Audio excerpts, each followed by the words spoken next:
bikes after that.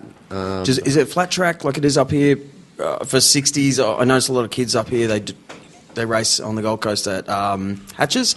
Oh, yeah. It's predominantly like a flat track Flat sort track. of deal for a lot of these families, no? Yeah, that's good, yeah. Is it like that down there in Vic? Yeah, they got a little bit of flat track, but it was just motocross. You know, we just stuck to motocross, and then that led to Supercross as well. So, yeah. Right. So we're having an older brother. Yep. You know when you're at the track, say, Yeah. just like when I was racing sprint cars, and I was new, like bang, I would look at the best guys. Yeah. Was it like that with, how to learn how to take on these big jumps and? For us, there was just like a crew of us really down there, like that grew up, and then we sort of met through bikes, and then I don't know, the results were like, I don't know, we all just did it together, and we all elevated each other when we practiced and did it that way and trained together, and then all of a sudden we all just started winning races, and then and then a few of my close friends went on to freestyle, and then they started just, dominating freestyle. And then, it was just like, I don't know. What are their names? A group of us, I would say, like me and my closest friends from that area in Pearsall, we all grew up there. It would be me, my brother, which is Chase, and then Cam Sinclair, Blake Williams, Brent Lamon, and his brother Scott. They were sort of the main, crew. We all big names. Yeah, yep. So, we all... from a very young age, learnt to ride bikes together, and then all just travelled together and did it, as a good close group of mates. And then all those other boys got to go overseas, and I stuck with the racing path, and I've just been pursuing that here in Australia. Right, great. So, what is the racing scene like now? It's not too bad at the moment. It's I would say the classes are a little bit down on rider numbers. Like we have a 40 grid gate.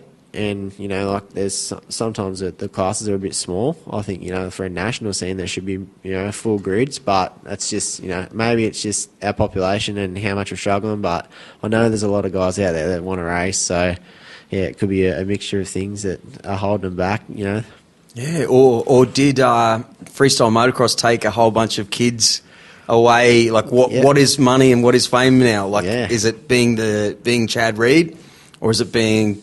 I don't know. Oh, yeah. Harry Bink, sort of Nitro. Yeah, Bilko. Bilko. So, what's the? I don't know. There's a wave. There always comes a wave of just kids that just want to go next level, and then there's just come through the younger generations, and then I'm not really sure what the next level is aspiring to do, but I think the racing scene is growing pretty big. Obviously just the classes out there. At a junior national, they can get thousands of kids out there just going for it. So it's pretty sick. Amazing. Yep. Incredible. Yeah. Yes, but I really would need to know when, all those years just riding in the back paddock in Brisbane on a KX, I couldn't. I still to this day, even on a BMX, I balk at jumping like a double and landing on the other side. But my mate just wing, there's a certain barrier, right, to cross over. And some kids have it, some don't. Yeah. What? Do you ever remember the first time you went, here we go, or did you have a whole bunch of your mates on your back just go, do it, man? How they do it? Well, calling you into a big wave, so to speak. That was pretty much sort of like what us as a group of mates did really well. I think Cam was the most fearless, Cam Sinclair, and he used to sort of always try something that we all didn't, and then it was like, oh, all right, so he's going to just stack up next and do it. So and then he'd be like, they're pressuring you to do it. He'd be like, yeah, you can do it, go on, do it. Just a big jump or something like that. And he even sort of got to the point where he took over the machinery, had the opportunity to get machinery out in the paddock, and then we had heaps of piles of dirt, and then Cam just pushed up this big jump, and it's like, oh, who's going to hit it first? So he had to go for it. He'd go for it. Just, and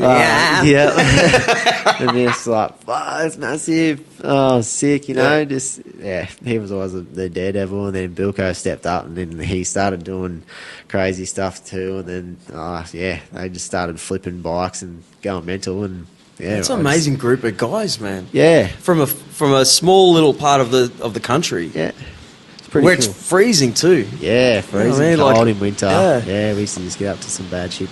I did a great podcast on another show, Pulse Expression, with Kane Sawley. Yep, Sully. I know Sully well.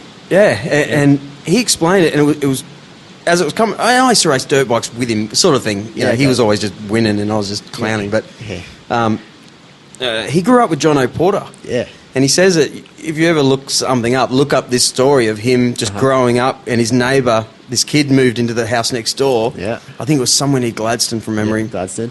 Yep, yeah. Correct. And it was Jono Porter. Yeah. And for some reason, this kid was great at motocross and it changed Sully's life. Like, yeah, that's it. And Jono became a huge, was just he's passed away. Yeah. I never knew him, mate, but everyone loves him. And he was, a huge star. And look at Sully now. Yeah. Awesome. I know. Again, it's just similar to your story. Yeah. There's a couple of kids in the middle of nowhere pulling these amazing tricks, and here are you guys down there doing wild things. Yeah, is that the secret then? No, I don't know. Jono was like, a part of our friendship, and he actually lived at my house for a stint, and I spent a lot of time with Jono. Wow. Yeah, so he was always like, he was like the Cam of. They sort of were in that era, the same sort of age, and he went freestyle and he still raced as well. So I idolised Jono from a young age. Like, he was always the man. He'd always been the man. Such a awesome bloke, and our friendship grew between all us mates. And Jono come down and spent some time down in Melbourne, and he was just living with the family. And crazy. It's a sad story. Like, I was at the time, he spent 6 months at our house, and then we went up to Gladstone and spent some time with him at Gladstone. Stayed at the house with Sully as well, and then met him. That was back in 2003. Wow. So a few years back, and that was the start. Okay, he helped me with my racing as well. He took me riding, and he was kind of one of the main reasons I left school. Actually, it was when he was there. I was just like, and then he could take me to the track all the time, and then it was just like, all right, Mum, I'm out of here. I'm going to Gladstone for weeks. And I didn't know this. Yeah, so that's good. Great. Yeah, it was awesome. Showed me the ropes from a young age. Anything you remember he taught you? Like, I'd love to get it on tape now. Like, little things, like someone taught me how to start a race car well.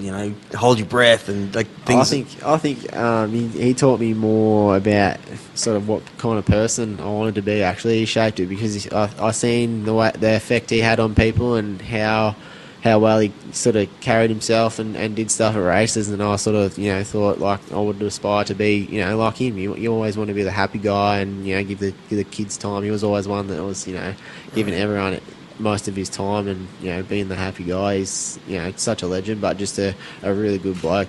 Cared about everyone. He was so caring. Brilliant. Yeah. What a loss then. Yeah, I know a whole bunch of my mates crazy. who they were rocked and to be honest, I didn't know who he was. I really didn't. But I noticed, hang on, a few of the guys I know, they're still not over this guy. Like this is a big deal, Huge deal. Yeah. Heavy. Anyway. If you're out there, Jono. Yeah. It's for you, eh? He's out there. I'd like to think that. So what sort of bike are you racing now? I rode a Kawasaki 450.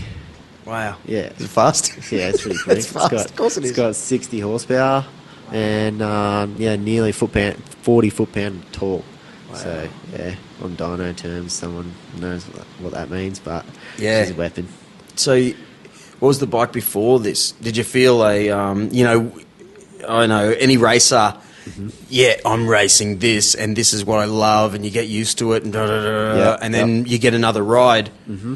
Do you remember that feeling of what's different in this bike?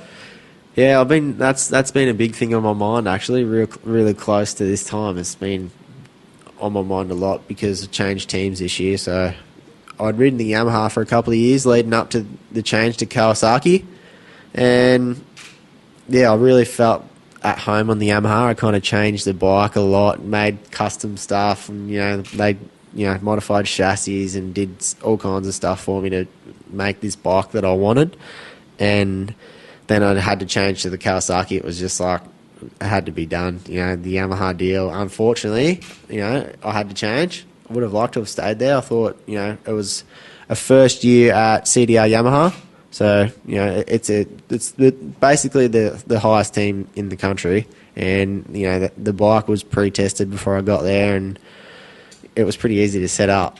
And then unfortunately, I thought after my results last year that I would have stayed there. I was hoping to stay there. That would have been my ideal situation. Finishing second in the championship in motocross, and then second in the championship in Supercross, and then sure enough, Craig Dack didn't want to make that happen, so that hurt. It was shit, but moved on, and I'd ridden for this team before. Troy Carroll, he runs it. He's an ex-champion himself. He won 12, 13 championships. I've ridden for him in 2012, and then now I'm back there. But I think we're working together pretty well. It's just the bike. Back to the bike story. At this stage, I haven't found it quite like I had that Yamaha. Like I felt like I could ride that Yamaha, really well, and could, get it where I wanted. Whereas this year, I haven't quite found that comfortability. But I'm trying, and I'm getting there, and just trying to work every weekend and try and improve this bike during the week. And I'm working with a good bunch of guys to get it better. They're working around the clock, changing suspension, engines, everything. It's it's a full deal. So we're just going hammer and tong, just trying to get everything done. And it's stressful on the team, but we're getting there, and I'm. You had a good weekend though. You just came back from Melbourne. Yeah, just come back from Melbourne. Just went down to there, and we raced at Shepparton. 4-4 I finished. Qualified 5th, finished 4th in Super Pole, and then 4th in each moto. Look, just the pace wasn't there. I didn't think on the weekend. Like the first moto, I struggled with my bike setup a lot, and then we did some big changes for the second one. Took oil out of the forks, did all this other stuff, and some big setup changes, and they were an improvement. My speed was closer to the top guys, but I just sort of seen them right away. I finished about 40 seconds behind first, so it's a big gap, but it's a third of a lap. Yeah, when you're already a proven front runner. Yeah, I know. So it's obviously not you, but it's funny when you're in teams, hey? Everyone is looking at you. Yeah. They're expecting what's wrong. That's it. And they don't know the minute changes to race cars and bikes. Yeah. What it is. Like you just feel, sometimes it just feels like it's that. Bang. Boom. Can do anything. Yeah. Can just jump out. Or more to the point, you're not thinking about the bike. Yeah, I know. Right? I know. It's just like... Can you feel... I don't know if I want to bring it up, but I don't want to let out team secrets, but what...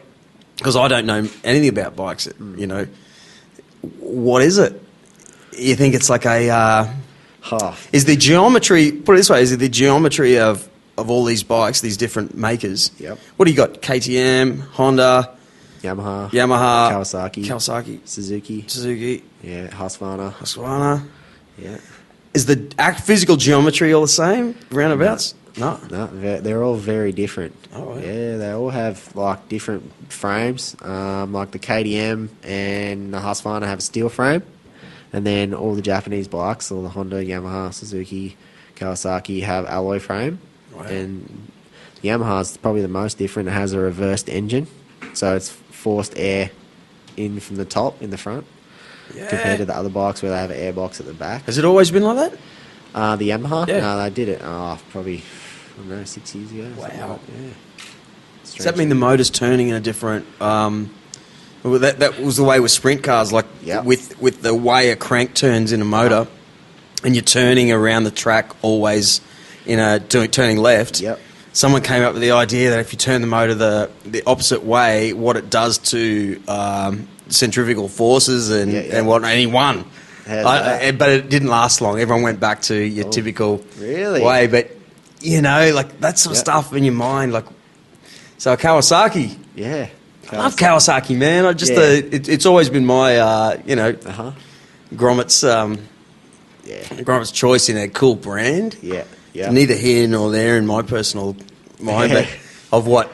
Yeah. I don't know, I always like the style of that company, Mm-hmm. Yeah. So green machine. It's the colour green. Yeah. All right. But okay, so what could we put on this bike? It's got a lot of motor. Yeah? Yeah, a lot of motor. It's more of a handling thing I've been trying to sort out at the moment. It's just like... just trying to find that maximum comfort where I feel like I can just ride away from the field at the, just feeling it, and the bike's